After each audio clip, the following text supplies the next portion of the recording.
صاحب مخ ته یږدو او هیله مو دا ده چې زموږ پر ستونزو او مشکلاتو باندې دوی غور وکړي او زموږ خبرې واوري او د الله لارې چارې راته ولټوي.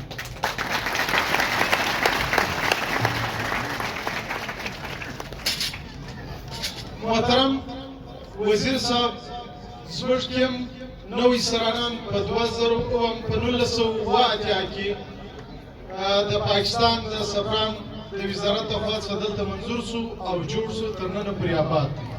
زموږ هغه کیمپ دی چې دا وخت په پاکستان کې 450 کیمپونه دي. په دغو کیمپو کې واحد د ایجوکیشن او د امن د نگاه څخه انشاءالله مخکې هم وویل اوس بیا هم وایم په ډاډ وایم چې انشاءالله داسې مسایل نشته چې په هغه باندې موږ خدای نستا د حکومت پاکستان یا د بشریت چې کومې ادارې دي هغو ته سرټیټې سو چې موږ داسې عمل زموږ خلکو کړی وي چې موږ په هغه وشرمېږو. موږ په سیاست په منشاتو په هېڅ باندې کار نه دی درلودلی خو ځینې زموږ مسایل دي هغه ستاسې مخ ته یږدو نه یوازې د سرانانو د کیمپ دي بلکې دا وخت چې په پاکستان 4 صوبې دي په دا 4 صوبو کې زموږ د افغان کډوالو مشکلات یو دي او سره شریک دي. نو زه راځم ستاسې توجه ورته غواړم. اول زموږ افغان کډوال غیر سیاسي وي. موږ د حکومتو په پالیسۍ کار نه لرو. موږ باید د سیاست ښکار نه سو.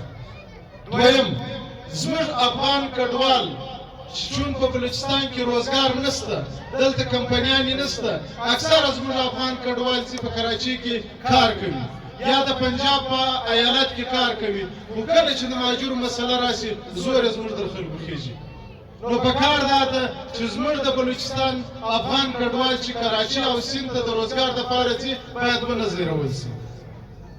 دریم دا وخت چې په پاکستان هېواد کې زموږ په لسګونو زره د افغان کډوالو کارډونه بلاک دي یا ریجکټ دي په کار دا ده چې د دوی غم وخوړل شي.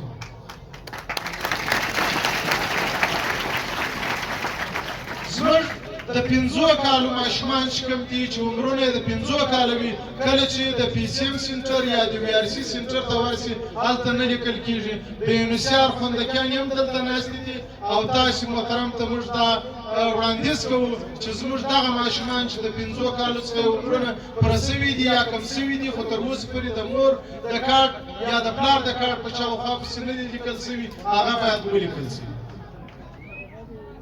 او بل د ECC کارډونه چې کوم دي دا هم د افغانان دي. اوس خاوند یې ECC کارډ لري کور والا یې پیوار کارډ لري.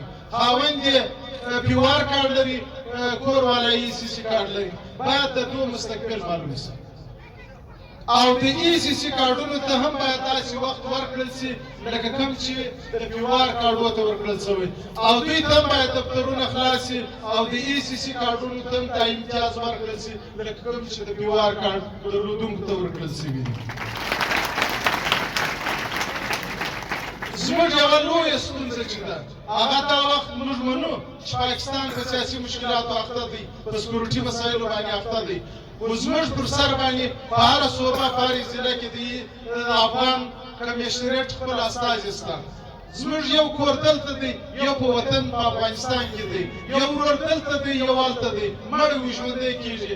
امیر مقام صاحب ستاسې د میلمه په توګه ستاسې د بچي په توګه دا ریکویسټ او غوښتنه ده چې زموږ د ECC او د پیوار کارډ درلودونکي ته باید پر تورخم او سرین بولدک باندې د تلو او راتلو اجازه ورکړي او که چیرې پر ECC او پیوار کارډ باندې بیا هم نه ورکول کېږي باید دوی ته دلته داسې یو لیټر ورکړل شي چې پر دې باندې واوړي او راواوړي او د کیمپ هر مشر به د دې ذمهواري کوي چې دی خدای نخسته داسې عمل سرته نه رسي چې هغه سهار د پاکستان نه خلاف وي.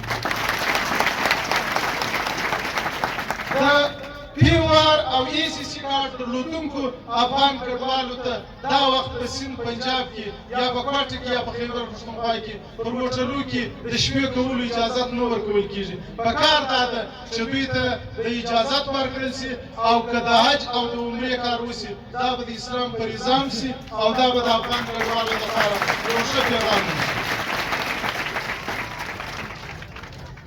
د د ای سی سی او پیوار کارت درلودونکو یو چې دلته په کیمپو کې دي یو په ښارو کې دي هغو ته د مځکې د اخیستلو یا د وسایلو د رانیولو یا د کور د په کرایه نیولو دپاره باید اجازت ورکړل شي.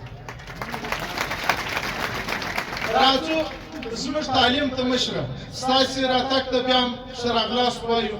موږ د پاکستان هر قانون ته لبیک وایو. زموږ د تعلیم کې دا وخت یو غټ مشکل دی، دا یې نه چې خدای نخستان موږ د کرکولم خلاف یو د نوي خلاف پاکستان زموږ ځان دی. زموږ د تعلیم نصاب واوښتی، په دغه نصاب کې بله ورځ محترم کمیشنر صاحب د یونیسیار کوم چارواکي چې او د نورې ادارې چې هغه ټولې وې زموږ د زده کوونکو برخلیک نه دی معلوم، مستقبل یې نه دی معلوم. زموږ د 2022 او 23 نتایج دا وخت په کابل ته تللي دي، هلته یې نه وکې کوي، هغه وایي ستاسې نصاب بدل شوی دی. زموږ د 2022 او 2023 د 12 کلاس فارغین بې سرنوشته پاتې دي، اسناد نه ورکول کېږي. او تر روان 2024 کوم ریزلټ سالانه ریزلټ چې اخیستل کېږي زموږ د زده کوونکو یا د طالب علمانو مستقبل نه دی معلوم. نو په کار دا د مشره چې هغه نور مجلس په د افغان کمیشنر صاحب څخه تاسې پوښتنه په ډیټیل اخیستلی شي چې دغه زموږ مشکل ته باید حل لار ولټول شي. او بل چې کوم د 9 او 10 کلاسو زده کوونکي یا سټوډنټ دي هغه د بورډ سره ثبت دي، امتحان بورډ ځینې اخلي، یو غټ زموږ مشکل دی. پلار یې کارډ لري، زوی یې کارډ نه لري، لور یې کارډ لري، پلار یې کارډ نه لري، خو هغه بورډ والا چې دی هغه ډاکومنټري پوره غواړي. زموږ اکثره زده کوونکي چې دي بې تعلیمه پاتې شول، دا ډېر غټ مشکل دی. راځو بل زموږ نصاب بدل شو، خو پر افغان ټیچرانو باندې چې دی پریشر دا دی چې ته باید دونه کار وکړې لکه یو لوکل ټیچر چې کار کوي. نو مشره په کار دا ده چې زما ټیچر ته هم دونه امتیاز ورکړي چې کوم لوکل ټیچر ته چې ورکول کېږي.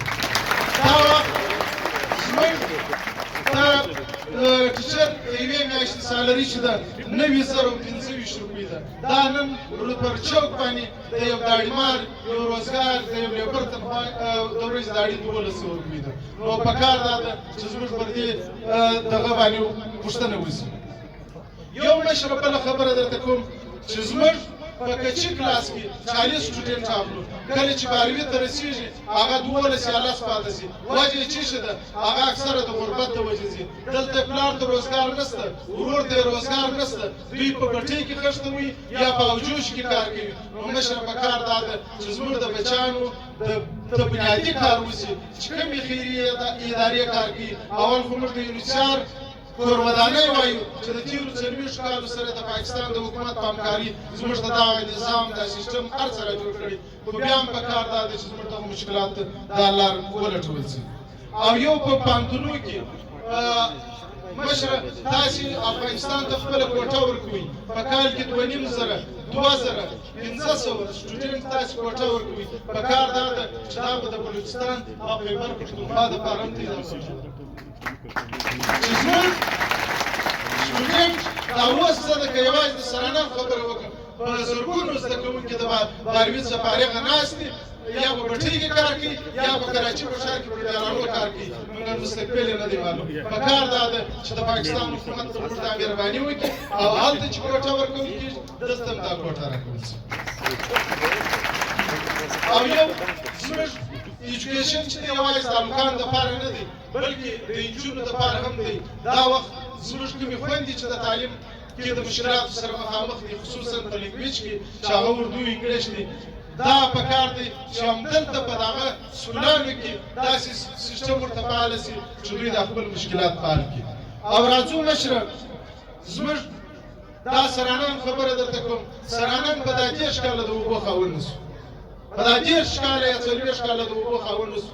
تېر وخت کې موږ خپله 200 روپۍ پر کورنۍ به یې ټولولې، هغه هم په میاشت کې 2 واره اوبه راتلې، اوس د هغه څخه هم خلاص یو. نو په کار دا ده چې موږ ته د اوبو سیستم راکړل شي.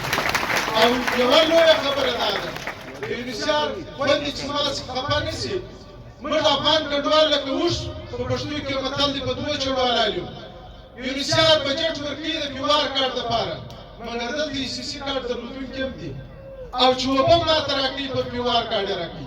کار څه راکوي په پرې وار کاډې راکوي خو د آی او ایم اداره ده یا نورې ادارې دي هغه باید د ای سی سی دپاره هم دغه شی راکړي چې زموږ وفق باید پر ای سی سی باندې راکړل شي او بل خبره دا ده چې زموږ په پیچوګانې د 2019 څخه بندې دي نه د ډایلري کیسونه دلته هره میاشت تقریبا 50 پیښیږي د دې دپاره موږ هېڅ دغه اسانتیا نه لرو په بیچو کې هېڅ شی نه لرو نو پکار دا ده چې زموږ د صحت دپاره کار وشي او یو شی دا وزیر صاحب درته وایو چې موږ امن پسنده خلک یو موږ پاکستان خپل کور بولو او زموږ کور دی افغانستان او پاکستان تلپاتې دوستي غواړو مننه